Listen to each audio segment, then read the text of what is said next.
Salutare! Astăzi este ziua cea mare. M-am gândit să fac transformarea motocicletei mele în cauză KTM XC450 de la Enduro la Supermoto și vom începe transformarea aceasta prima dată prin a curăța nămolul de pe ea, că este plină și asta puteți să vedeți în vlogurile anterioare de la Enduro. Și sperăm că o să ne iasă acest proiect. Ideea e că am investit în tot ce înseamnă accesorii și carene noi. Aici avem full kit de carene pe negru și, bineînțeles, accesoriile cu tot, cu footbag-uri, cu capace, manete, tot pe portocaliu, ca să facem treaba cum trebuie. Dar prima dată va trebui să le spălăm, așa că hai să-i dăm drumul să vedem transformarea motocicletei. Bun, prima dată ne-am hotărât să dăm toate carenele jos înainte să o spălăm, ca să nu mai spălăm carenele degeaba și o să vă arătăm cum o să arate cheală. Prima problemă este prea mult nămol sub aripa spate ca să pot să deschid șaua și va trebui să răclim cu mână nămolul ăsta ca să putem să deschidem șaua, să dăm totul jos. Am reușit să-l identificăm în tot nămolul ăsta și să-l deschid, dar acum să vedem cum îl scoatem noi afară.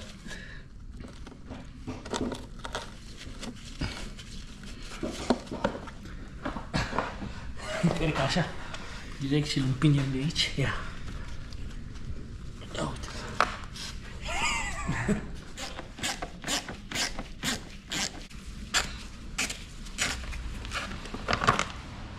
Să scoatem și cotița aproape. Să vedem acum că s-a prins aici. Cum mi se pare drumul ăsta.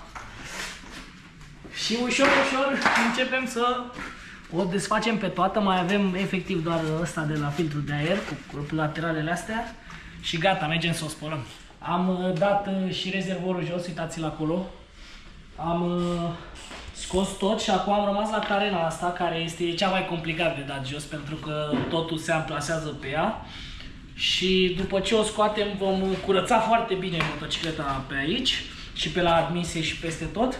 Și după începem să o reasamblăm, practic, dar avem un mic impediment, adică nămolul de pe ea și trebuie curățat foarte bine. După lungi chinuieli am reușit să dăm și semicadru jos, să scoatem și carena de pe spate, va trebui să scoatem și porțiunea finală de la admisie, unde stă filtrul de aer.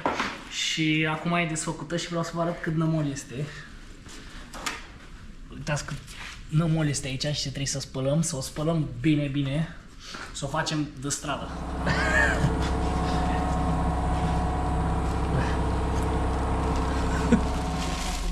Trebuie să le curățăm bine, să punem plasticele noi pe jambe ca să nu... Că la plasticele, la modelele mai vechi, se pune plasticul direct de sus pe jambă. Și deci o să punem, le curățăm bine, punem alea noi negre și le montăm la loc ca să putem să scoatem motocicleta afară, să o spălăm în rest. Pe astea le spălăm de acum. Și uitați ce e pe tunul ăsta, pe agheul ăsta. A few moments later. După 10 minute de frecat la ele, în sfârșit sunt curate, uitați-vă, în sfârșit. Și le punem pe motoretă, punem protecțiile negre noi, roata pe față și gata, scoatem motocicleta să o spălăm cu totul. Păcat că e noapte afară și nu știu dacă se va vedea foarte mult, dar vă vom pune câteva cadre de la spălat, să vedeți cât frec la ea. Și aia e, îi dăm mai departe. La ferie KTM, aia e, până la urmă, trebuie să mergem mai departe, nu? Haideți, revenim când e curat, sau măcar aproape. Ai vrut enduro, Mihăiță, freacă! Freacă, Mihăiță! 2 hours later. Și după 2 ore de frecat la ea, încă nu a ieșit perfect, dar uitați-vă diferență. Este și ea, parcă din alt film acum. Și ce să vă zic, trebuie să ne apucăm să o reasamblăm pe toată și să punem carenele noi. Cam asta e. Vă las un before și after la cât de murdară e și cât de curată este acum.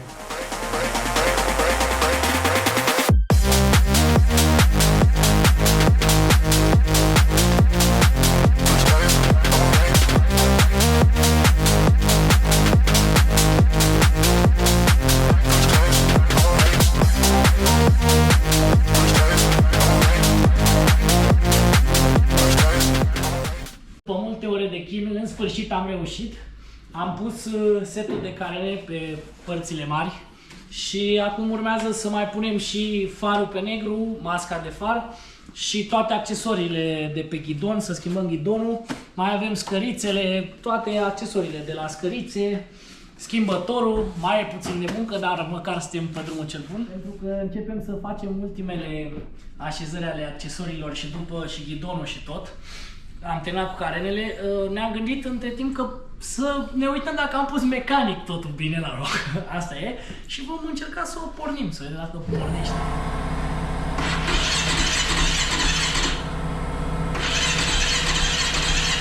Învârte.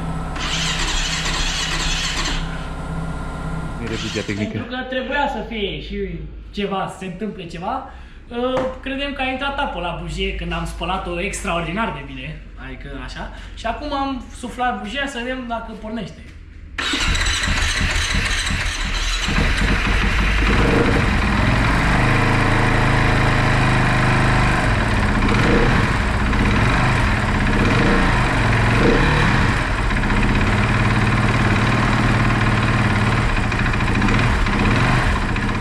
Bun.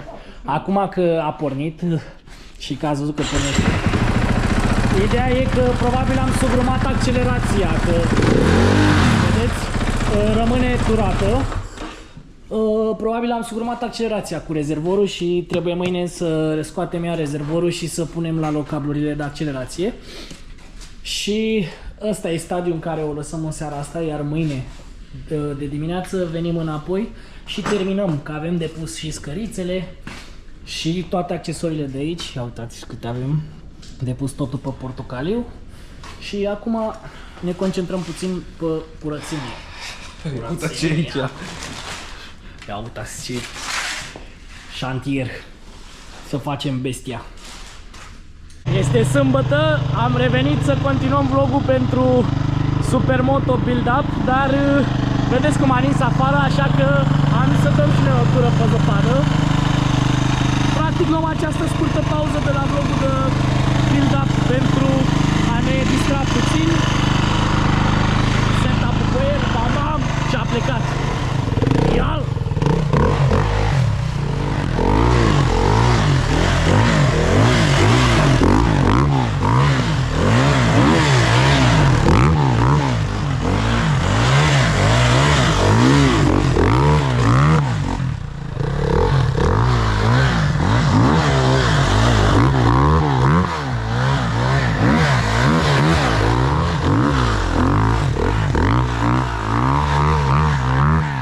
Ce ne-am distrat, acum e și rândul să muncim, așa că trebuie iar să desfacem șaua, cum am vorbit ieri, să ridicăm rezervorul și să reglăm cablul de accelerație că stă turată și vedem cum le dăm jos acum și cum rezolvăm cablul de accelerație.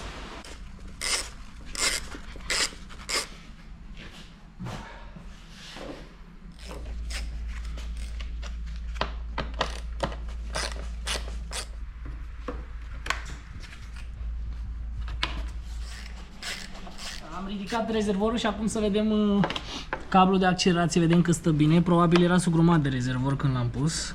Ia, hai să vedem dacă...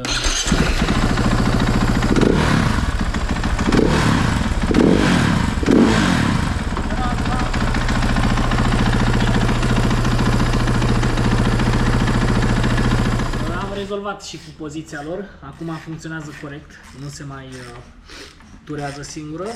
Și montăm la loc rezervorul și cu carenele și ne apucăm de accesorii de ghidon și scărițe și ce mai avem de pus. Sperăm în scurt timp să terminăm, să vă arătăm și finalul.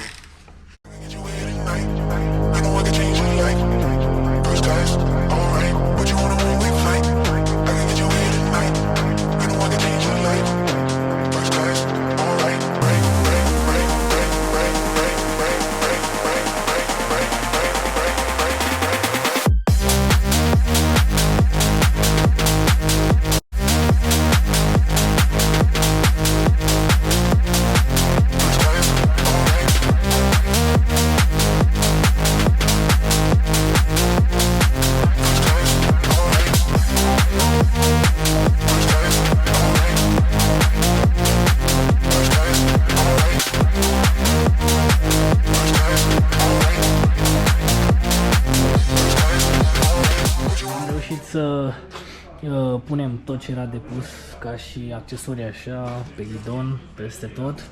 Mai sunt câteva chestii de pus pe la roți, dar acum este momentul să punem roțile de Supermoto și vedem cum iese. După cum vedeți, am terminat proiectul de build-up Supermoto la XC-ul meu. Cam așa a ieșit, să-mi spuneți dacă vă place. Mi-am dat seama în timpul proiectului că chiar o să comand și niște stickere și mai am câteva accesorii de cumpărat, dar în mare parte asta e motocicleta actualizată. Și acum o să vă las câteva cadre cinematice cu ea să vedeți cum a ieșit tot și sper că v-a plăcut episodul nostru de build-up. Oricum, dacă vreți să vă spun adevărul, e că mai avem un episod de build-up. Cu ce credeți? Cu motoreta lui Andrei, deci trebuie să refacem practic și Husabergul de Supermoto și să schimbăm integral și carene și accesorii și tot. Așa că dacă vreți să mai vedeți un build-up, să nu uitați să lăsați un like și un subscribe și dacă vreți comentarii. Și dacă aveți alte idei care să facem pentru Supermoto Enduro, lăsați în comentarii mai departe și mulțumim frumos!